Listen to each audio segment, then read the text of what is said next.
प्रश्न नंबर 1, अप्रत्याशित शब्द का क्या अर्थ है? जिसकी आशा ना की गई हो, जिसकी आशा की गई हो, जिसकी आशा हमेशा की गई हो, उपरोक्त सभी। तो जो इसका उत्तर होगा वो होगा जिसकी आशा ना की गई हो। अप्रत्याशित, अप्रत्याशित इसका मतलब होता है जिसकी आशा ना की गई हो, जिसकी उम्मीद ना की गई हो। तो इस तरीके से यहाँ पर जो इसका उत्तर होगा वो होगा का, जिसकी आशा ना की गई हो। प्रश्न नंबर 2, अप्रत्याशित लेखन किसकी रचना है?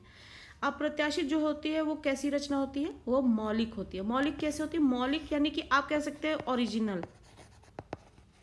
ये एक ऐसा टॉपिक होता है जिसको आप सोच नहीं सकते, आपको एकदम से ही आपके सामने ये टॉपिक रखा जाता है, आप इमेजिन करते हैं इसके बारे में, जो आपके पास डेटाज होते हैं उसके बेसिस पर आप एक अप्रत्याशित लेखन लिखते हैं। तो ये क्या होगी? एक मौलिक रचना होती है।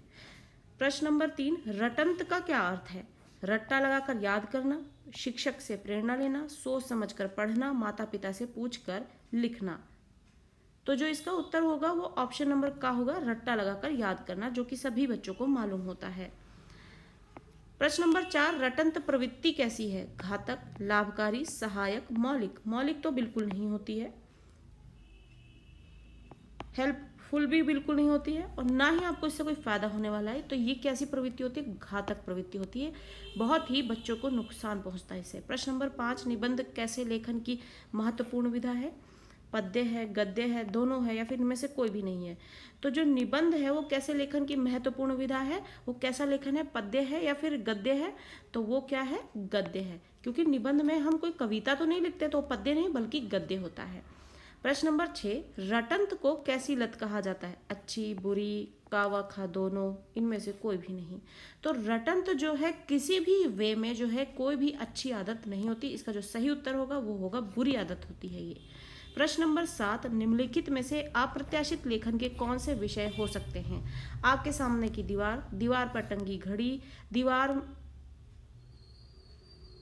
में बाहर की ओर खुलता हुआ झरोखा, या फिर उपरोक्त सभी।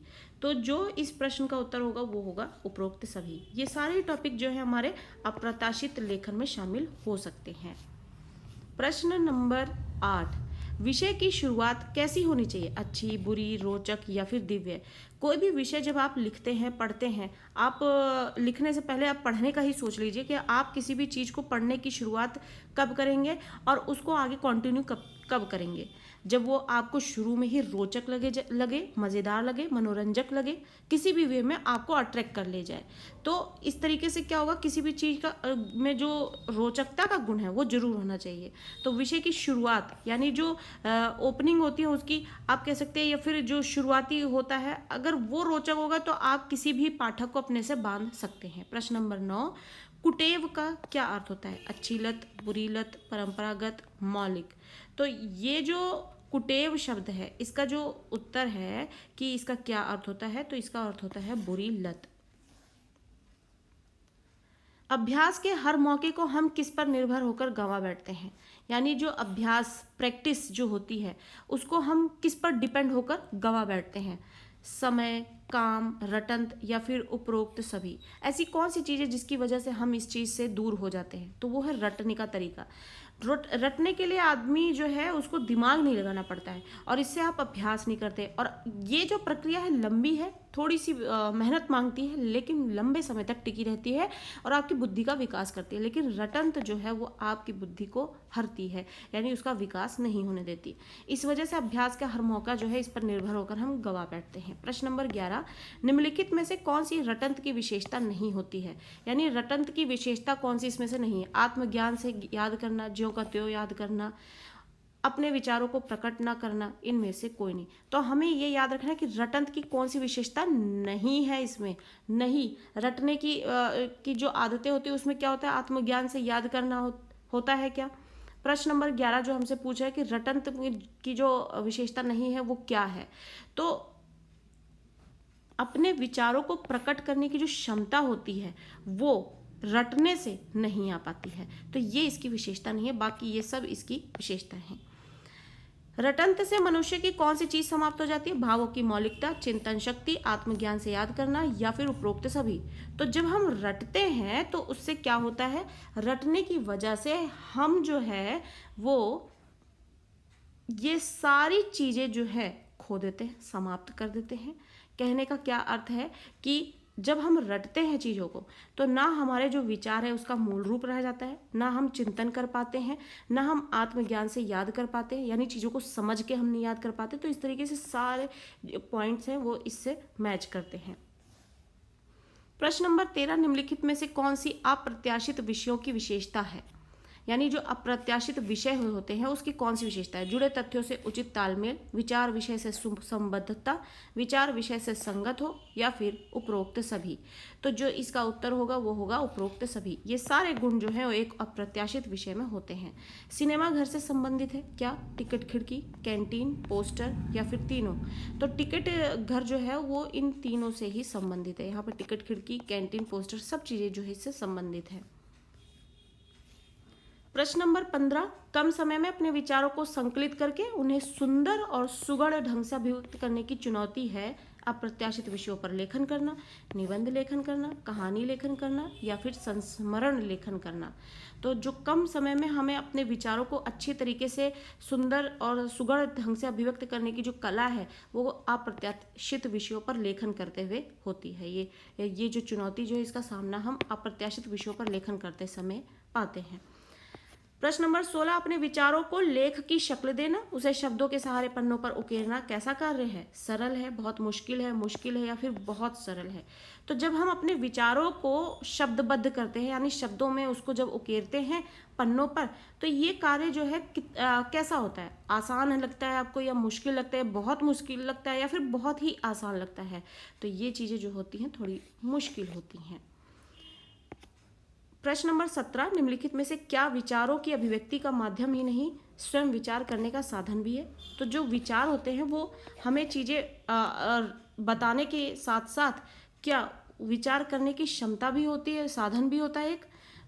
क्या होता है मतलब जो हम विचार करते हैं, हमारे मन मस्तिष्क में जो विचार आते हैं उससे जो हम अपनी अभिव्यक्ति करती हैं या फिर जो ये हमारे विचार करने का जो साधन है, इसका जो साधन है जिसके माध्यम से हम विचार कर पाते हैं, तो वो साधन क्या है? भाषा है, व्याकरण है, लिपि है या फिर ये तीनों है?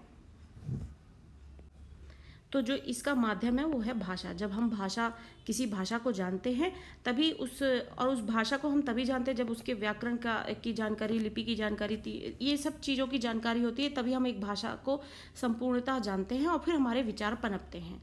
प्रश्न नंबर 18, निम्नलिखित में से किस विधा लेखन पर तैयार सामग्री प्रचुर मात्रा में उपलब्ध रहती है? कहानी, निबंध, अप्रत्याशित लेखन या फिर रेखा चित्र? तो जो इसका उत्तर होगा वो है निबंध। अप्रत्याशित विषयों के लेखन का अभ्यास हमें हमारे निम्नलिखित में से किस अधिकार का पूरा उपयोग कर पाने का सामर्थ्य देता है?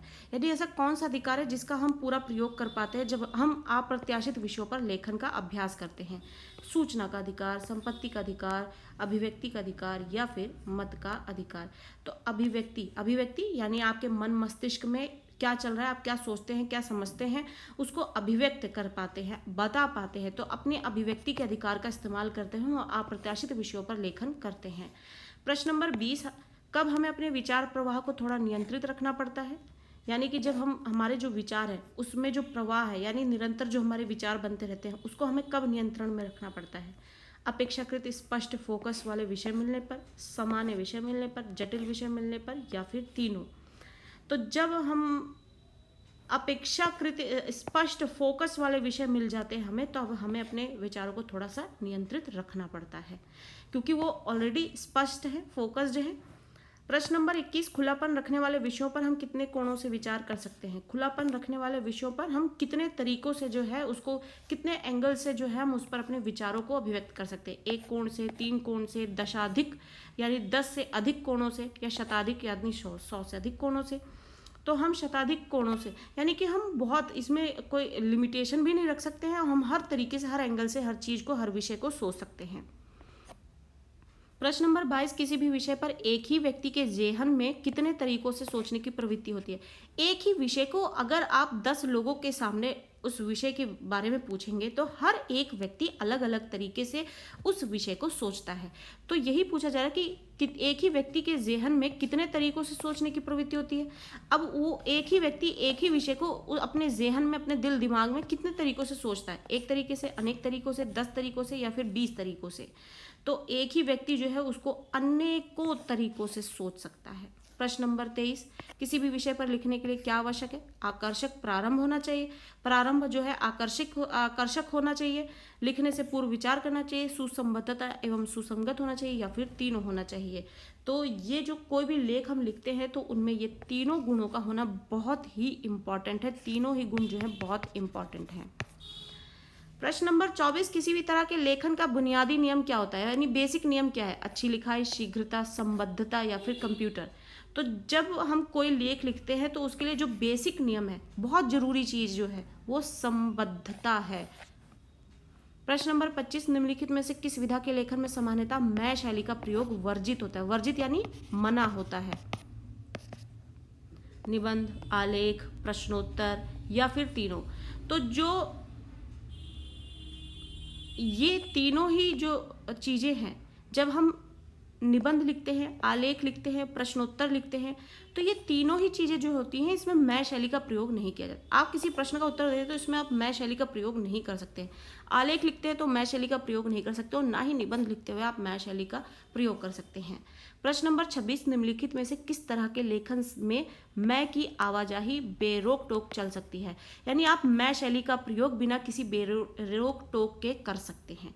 आप प्रत्याशित विषयों पर लेखन करते हुए, निबंध में, आलेख में या फिर तीनों में।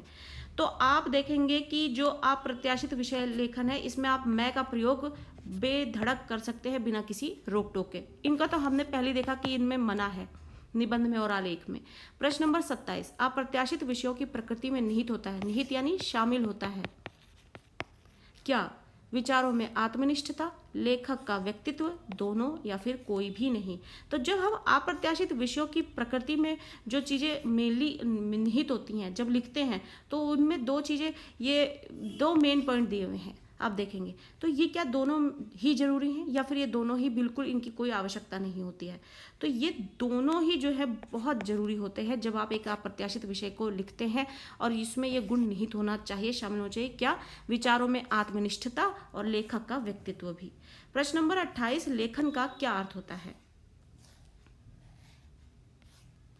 जो लेखन है उसका क्या अर्थ होता है? भाषा के माध्यम से हम जब भी किसी विषय पर अपने विचारों को लिपिबद्ध करते हैं, यानी विचारों को लिखकर प्रकट करना लेखन है। लेखन जो लिखने से संबंधित शब्द है, तो लेखन क्या हो जाएगा? जब हम किसी भी विषय से संबंधित विषय आपके पास है, आप अपने विचारों को उसको लिखकर, उसके नियमों के अनुसार लिखकर प्रकट कर रहे हैं, तो वो लेखन है। प्रश्न नंबर 29,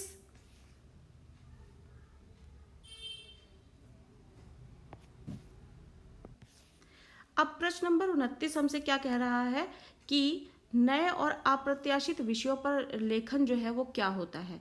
तो नए और अप्रत्याशित विषयों पर जो लेखन होता है वो जब कोई भी ऐसा विषय जिसके बारे में आप पहले से ना जान रहे हो, आपके सामने वो विषय पेश कर दिया जा रहा है और आप उस विषय पर अपने विचारों को बहुत ही अच्छी तरीके से और नियमों को ध्यान में रखते हुए जब पेश करते हैं तो वो अप्रत्याशित विषयों पर लेखन है।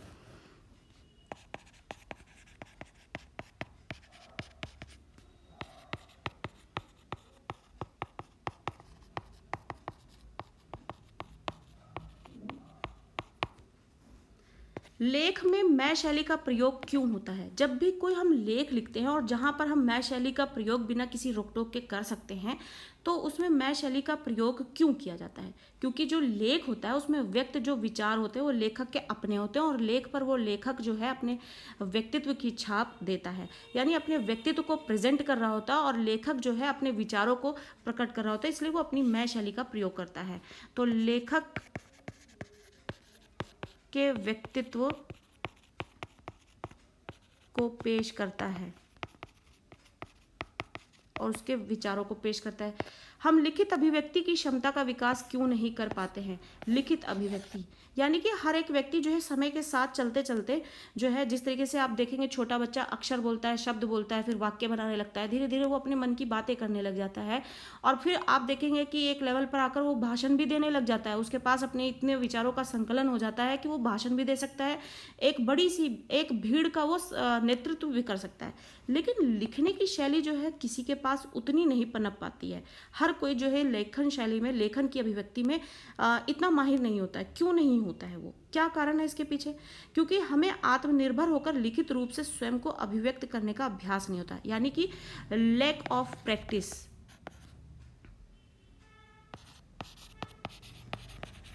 इसकी वजह से जो है लोगों में लिखित अभिव्यक्ति नहीं हो पाती है।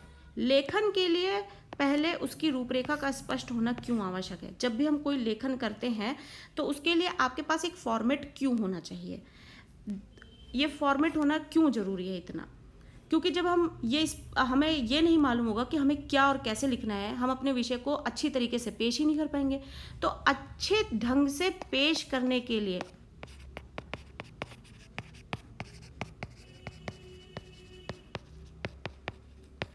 हमको रूपरेखा की जरूरत पड़ती है। प्रश्न नंबर 33, वर्तमान के जो अधिकांश विद्यार्थी हैं उनमें कैसी प्रवृत्ति है? जो वर्तमान में बच्चे जो हैं वो रटते हैं, रटंत प्रवृत्ति का इस्तेमाल करते हैं। समझना चाहिए आपको, जैसे चैप्टर दिया गया, चैप्टर आप पढ़ें, समझें। अगर आपको एक बार में नहीं समझ में आता है तो ये एक नॉर्मल सी चीज़ है। दूसरी तीसरी बार आप चैप्टर पढ़ें और जब तक आपको समझना है तब तक पढ़ते रहें, और जब आपको समझ में आ जाएगा उसके बाद कि आपको बिल्कुल भी आपको टाइम इन्वेस्ट दूसरी तीसरी चीज़ों में नहीं करना पड़ेगा। आपको अपने प्रश्न जो हैं बहुत ही अच्छी तरीके से समझ में आ जाएंगे। आपको एक रीडिंग की और एक रिवीजन की जरूरत पड़ेगी और आप अपने उत्तर खुद बनाकर लिख पाएंगे। तो ये जो है आज के समय में बच्चों में रटने की जो प्रवृत्ति है वो बहुत ज़्यादा हो गई है, जो कि बहुत गलत है। अप्रत्याशित विषयों पर लिखने से पहले कितने मिनट ध्यानपूर्वक विचार करना चाहिए? अब आपको जब एक अप्रत्याशित का शब्द का अर्थ ही यही है कि जिसकी आपने आशा ना की हो, ऐसा कोई विषय आपके सामने ला दिया जाए, आपको अपने विचार तुरंत तैयार करने हैं और फिर उसको बहुत ही अच्छे तरीके से पेश करना होता है। तो आपको कितनी देर उसके बारे में सोचना चाहिए? तो आपको पहली बात तो अप्रत्याशित विषय पर लेखन जो है आपको ऐसी कक्षाओं में लिखने के लिए दिया जाता है जहां पर आप बहुत स्मार्ट वे में और बहुत जल्दी जो है किसी भी विषय पर अपनी रूपरेखा, अपने विचार जो है तय कर सकते हैं। तो आपको 4 से 5 मिनट बहुत ज़्यादा हो जाता है, वरना 2 से 3 मिनट में आपको विचारों को एक फॉर्मेट बना लेना है और आपको लिखते चले जाना है। यानी कि आप अगर 12th क्लास में आपको ये टॉपिक दिया जा रहा है तो आप 12th क्लास में इतने एबल हो जाते हैं कि आप हर एक टॉपिक को कंज्यूम कर चुके हो। ऐसी बच्चों से उम्मीद की जाती है कि वो इतना इन्वॉल्व रखे अपने आप को स्टडी में। इसलिए आपको जब भी कोई टॉपिक दिया जाएगा तो आपके लिए इनफ होगा 4 से 5 मिनट या 2 से 3 मिनट, क्योंकि लैंग्वेज का पेपर होता है तो बच्चों को उसमें वैसे भी बहुत ही ज़्यादा जल्दी पेपर को जो है करना होता है, तो आपके पास सोचने का वक्त नहीं होता है लैंग्वेज पेपर्स में। तो अप्रत्याशित विषयों पर हमें एक बार सोचना पड़ता ही है, एक फॉर्मेट भी बनाना होता है और इसके लिए आपके पास ज़्यादा समय नहीं होता। और इसका एक ही तरीका है कि आप स्टडी में अपने आप को इतना इन्वॉल्व रखें कि हर एक टॉपिक की आपके पास कुछ ना कुछ जानकारी हो। ऐसा ना हो कि आप कोई टॉपिक आपके सामने हो आप बिल्कुल भी जानते नहीं हैं, और ऐसा हो नहीं सकता कि 12th क्लास के बच्चों को ध्यान में रखते हुए ऐसा आउट ऑफ द लीग जो है वो आपको कुछ टॉपिक दिया जाए। प्रश्न नंबर 35, अगर लेख का कोई फॉर्मूला होता तो हमारे मुकाबले कौन अच्छा लेखक साबित होता? यानी कहने का यह मतलब है कि अगर एक फिक्स्ड वे होता कि हमको ये चीज़ ऐसे ऐसे ही लिखनी है, बस आपको उस पर वो चीज़ें फिट कर देनी है। मान लीजिए मैथ्स में जैसे फॉर्मूलाज होते हैं, फॉर्मूलाज में आपको सारा डेटा फिल कर देना है, कैलकुलेशन करनी है। वैसे अगर आपको लेख के लिए कोई फॉर्मूला दे दिया जाता और आपको बस वैसे का वैसा उसमें फिट कर देना था अपने विचार, तो फिर हमारे मुकाबले में सबसे अच्छा लेखक जो है वो कौन साबित होता? फिर वो तो कंप्यूटर ही होता। हमारा कंप्यूटर ही जो है वो माहिर होता, सामने निकलता आके। प्रश्न नंबर 36, कैसे व्यक्ति को अपनी बुद्धि और चिंतन शक्ति पर विश्वास नहीं रहता है? तो कौन सा व्यक्ति है? जो व्यक्ति रटता है वो नहीं कर सकता, इतने कॉन्फिडेंस के साथ अपने विचारों को पेश नहीं कर पा सकता, ना ही उसकी बुद्धि का इतना विकास हो पाता है कि आप उसे कोई टॉपिक दें और वो आपके सामने जो है अपने विचारों को पेश कर पाए। नए विषय पर विचार अभिव्यक्त करने से क्या होता है? नए विषयों पर जब आप अपने विचारों को अभिव्यक्त करते हैं तो उससे क्या प्रभाव पड़ता है? इससे ये होता है कि लेखक जो लिखने वाला है तो लेखक ही होगा। लेखक जो है उसके मानसिक और आत्मा का विकास होता है। मानसिक यानी बौद्धिक रूप से आप मजबूत होते हैं, क्योंकि आप अपने दिमाग पर जोर डालते हैं, उस विषय के बारे में ज़्यादा बेहतर से बेहतर सोचने की और अच्छे विचारों को व्यक्त करने की कोशिश करेंगे, तो आपका मानसिक विकास होता है। किसी भी विषय को लिखने से पहले लेखक को क्या करना चाहिए? लेखक को पहले तो इसकी एक फॉर्मेट बना लेनी चाहिए, उस पर फिर लिखना शुरू कर सकता है। तो सबसे पहले आपके पास फॉर्मेट होना चाहिए। आपके पास कोई भी टॉपिक आ रही, तुरंत आप एक रूपरेखा तैयार करें कि आपको पहले ये लिखना है, ये रखना है और विषय को, ताकि आप विषय को अच्छे से प्रेजेंट कर पाए। विचार विषय में क्या होना चाहिए? वो सुसंबद्ध होना चाहिए और क्या होना चाहिए? सुसंगत होना चाहिए, जो कि हम पाठों में बार बार इन शब्दों को पढ़ते हैं। मेरे मोहल्ले का चौराहा व अच्छे दिन कैसे विषय हैं? क्या इस पे हम अप्रत्याशित लेख लिख सकते हैं? तो ये एक अप्रत्याशित विषय हमारे बन सकते हैं और इस पे आप तुरंत सोचें और एक फॉर्मेट तैयार करें और इस पर लिखने की शुरुआत करें, और आप एक अपनी प्रैक्टिस करेंगे, जिससे क्या होगा? आपका मानसिक विकास होगा। प्रश्न नंबर 41, रटंत अथवा कुटेव को बुरी लत क्यों कहा जाता है? जैसे कि अभी हमने पिछले एमसीक्यूज में ये पढ़ा है कि रटंत जो है एक बुरी आदत होती है बच्चों के लिए, वो नहीं होना चाहिए। कुटेव भी जो है उसी अर्थ में ले जाता है। तो ये बुरी लत क्यों होती है? ये क्यों बुरी लत मानी जाती है बच्चों के लिए? क्योंकि जब ये लत लग जाती है तो उससे हमारे भाव जो है वो ओरिजिनल नहीं रह पाते, और ना ही हम इतना बारीकी से ध्यान से किसी भी विषय को लेकर सोच पाते हैं। तो कहीं ना कहीं हमारी जो चिंतन शक्ति जो है वो खत्म हो जाती है। नए अथवा अप्रत्याशित विषयों पर लेखन में आने वाली किसी एक बाधा के बारे में बताएं। जब भी हमारे पास कोई नया और अप्रत्याशित विषय आता है, हमें उसके लिए लेखन लिखना है, तो पहला स्टेप क्या होता है? आप 2 से 3 मिनट उसके बारे में सोचें, देन आप फॉर्मेट बनाएं और उसके बारे में लिखना शुरू कर दें। लेकिन इन सब जो प्रक्रिया है, इसमें क्या प्रॉब्लम हमें फेस करनी पड़ती है? तो जब हमारे पास कोई ऐसा टॉपिक आ जाता है जो अप्रत्याशित विषय होता है, हमें उसके बारे में लिखना होता है, हम सोच भी सकते हैं उसके बारे में और उसका फॉर्मेट भी तैयार कर सकते हैं, लेकिन अगर हमारे पास उस विषय से संबंधित कोई जानकारी नहीं होगी, अभ्यास नहीं होगा, तो हम नहीं कर पाएंगे। तो अभ्यास की कमी जो है ये हमें फेस करनी पड़ सकती है। प्रश्न नंबर 43, अभिव्यक्ति का अधिकार किस प्रकार का अधिकार है? अभिव्यक्ति का अधिकार भी जैसे पिछले प्रश्नों में हमने पढ़ा, अप्रत्याशित विषय जब हमारे सामने आते हैं और हम इसके बारे में लिखते हैं, तो हम अपनी कौन से अधिकारों का प्रयोग करते हैं? अभिव्यक्ति का अधिकार, यानी हर व्यक्ति को बोलने का अधिकार है, अपने विचारों को प्रकट करने का, पेश करने का अधिकार है। तो आप अपने आप को अभिव्यक्त कर सकते हैं, ये अभिव्यक्ति का अधिकार है। तो अभिव्यक्ति का अधिकार जो है सभी बच्चे जो है पॉलिटिकल साइंस में और सब जगह बच्चे जो है, अगर 12th क्लास के बच्चों के लिए विषय सामने रखा गया तो हर कोई जानता है कि ये हमारे जो है मौलिक अधिकार होते हैं।